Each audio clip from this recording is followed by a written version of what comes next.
نگر پالیکا Urdu school number 25 Dhulia, ضلع دھولیا، جماعت سوم۔ مضمون ماحول کا مطالعہ۔ عنوان ہے مسکن اپنا اپنا کون کہاں رہتا ہے۔ پیش کردہ فاروق احمد شیخ سر۔ مسکن کا مطلب گھر ہوتا ہے۔ دھوپ، ہوا، ٹھنڈ اور بارش سے بچنے کے لیے جانوروں کو مسکن کی ضرورت ہوتی ہے۔ آج ہم دیکھیں گے کہ جانور جس جگہ رہتے ہیں یعنی ان کے مسکن کو کیا کہا جاتا ہے۔ مرغی کہاں رہتی ہے؟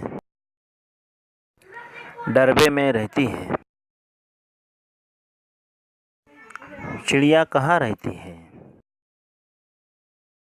چڑیا گھونسلے میں رہتی ہے۔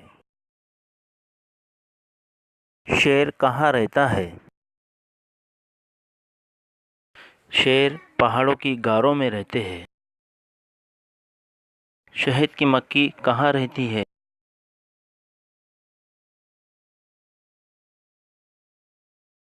شہد کی مکھی درختوں یا پہاڑوں کی کگاروں کے نیچے چھتہ بنا کر رہتی ہے۔